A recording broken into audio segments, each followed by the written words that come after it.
Yo, what is up guys? It's me Zachary, back bringing some more daily NBA news. Thank you for coming back once again. You guys already know that you are the real MVPs, and if you're new here, if this is your first time stopping by the channel, then welcome. You are also greatly appreciated, but make sure that you smack that sub button and hit the bell as well so you can stay up to date with everything that goes on in the NBA on a daily basis. But now, let's take a look at everything that is going on in the NBA. But first, a quick word about this video sponsor, JumpShotTrainer.com. July 1st is right around the corner, meaning that some of these players are about to get paid. And if you want to earn yourself a nice fat $100 million contract in the future, just like some of them are about to do, then check out JumpShotTrainer.com, as their method is proven to increase your shooting accuracy by eliminating interference from your offhand. Links are in the description box below. First up in the news, for the past couple of years, July 4th has been an important day in the NBA in terms of free agents announcing the new team they are going to be playing with. Of course, a couple of years ago it started with Kevin Durant, when on July 4th of 2016 he announced that he was going to be signing with the Golden State Warriors. And then last year on July 4th of 2017, Gordon Hayward announced he was going to be signing with the Boston Celtics. So for the past couple of years, the most two sought after free agents both announced their decision on the 4th of July. And it seems like that's a trend that's going to be continuing, as we got reports this morning saying that's exactly when LeBron James is set to make his decision by. And this report comes from ESPN's Brian Windhorst, as he said everybody will be on holiday on July 4th. It will be over by then, in reference to LeBron James's decision. And this news ties in perfectly with what we just talked about yesterday, when we got reports saying that LeBron James's camp isn't interested in hearing these big elaborate pitches from teams that want LeBron James, where most people thought because of that maybe he already knew where he was going to go, what he was going to do. And if he's really going to make up his mind by July 4th, then clearly he already knows what he's going to do, because that's only 8 days away. Next up in the news, now if Paul George leaves Russell Westbrook and the Oklahoma City Thunder,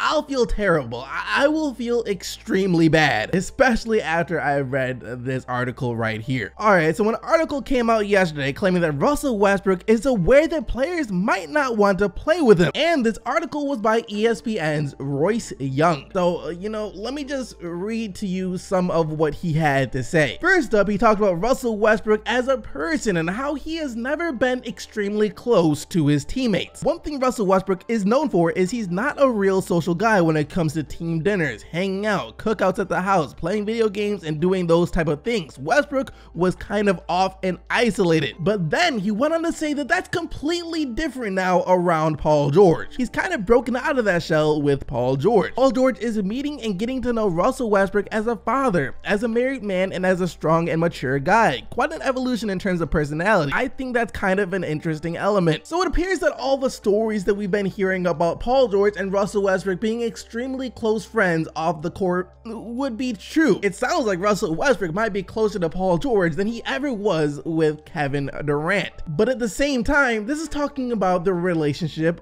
off the court, not on the court. Who knows how Paul George really feels about playing with Russell Westbrook on the court? He can say that he enjoys it all he wants, but of course he's going to say that no one's going to come out and publicly say to the media that they do not enjoy playing with one of their teammates that so happily is one of their best friends as well. Anyways, Royce Young also admitted that he had a conversation with Russell Westbrook in which Russell Westbrook told him that he knows players don't necessarily want to play with him. It's a conversation I've had with him, and other people have talked about it with him too. He's aware of the idea that people don't want to play with him. Whether that's true or not, really, this is kind of an unfair setup for him. Paul George coming to Oklahoma City, they were never on the radar. It was well known that the Lakers were his preferred destination. If Westbrook can pull it off, a feather in his cap for sure. At the same time, it's going to be something people are going to talk about. It's going to be a narrative that persists if Paul George leaves, whether it's Westbrook's fault or not. Pretty much, if Paul George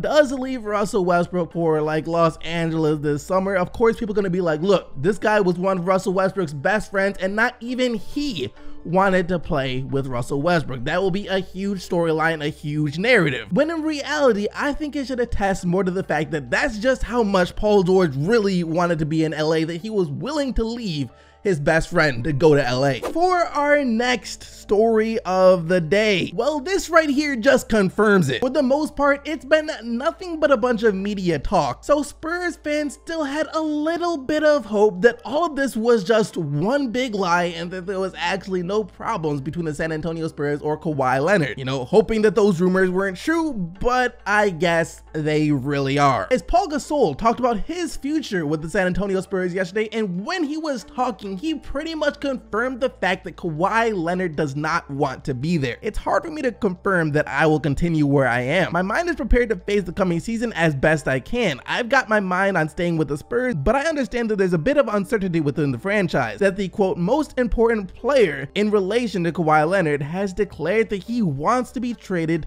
destabilize things a little. I do not know if the situation can be rectified after Kawhi's request to leave. I do not know if a multi-million-dollar offer would fix things. I haven't talked to him for a long time. He's a very reserved player. That confirms it right there. And look, Spurs fans, it's okay. You guys had a great run, 20 straight years of making the playoffs and being contenders, winning 5 championships within that period of time. That's a lot to be proud of, but eventually all good things must come to an end, and you're still gonna be a good team because you got Popovich, but it's time to let Kawhi go. In other news, the Houston Rockets just proposed a very interesting idea, as they think that the order of the NBA free agency and the draft should be switched around. Now, they proposed this idea a couple of months ago at a league meeting, and according to this report, the idea is starting to gain momentum amongst other front offices in the league, and they are now trying to construct a calendar to present it to the NBA of how the reshaped offseason would look. And honestly,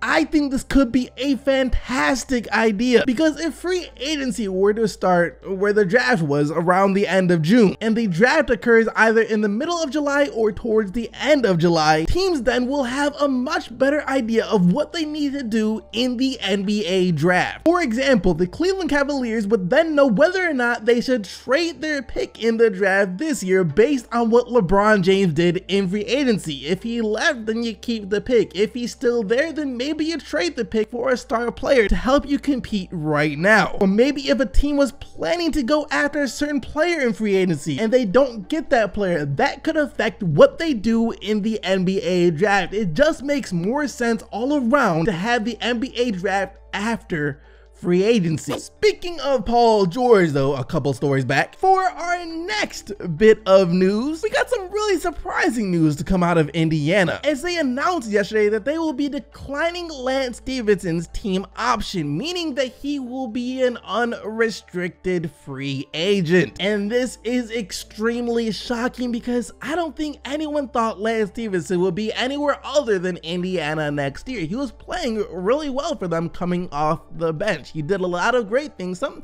not so great things, but there was a lot of great in there too. I mean, I thought he was a huge part of the team, like one of the leaders of the team, but I guess not. And Paul George yesterday used this opportunity to speak his mind on the situation, as he posted this picture to Instagram with the caption reading, "Wow, and I was the bad guy, huh? In this business, you do what's right for you. Hashtag Pacer legend." Lance Stephenson was only owed $4 million this upcoming season. They let the guy go to save $4 million. I don't know what player in the NBA can do for the Pacers what Lance was doing for that cheap of a contract. It seems like a huge mistake to me. And lastly in the news, I say this for last because it's probably the least irrelevant thing that we have talked about and will talk about in a while. The NBA awards show that went down yesterday, but who cares, right? I mean, we all knew who was going to win each and last every single award months ago, and now they're just making it official nearly 2 months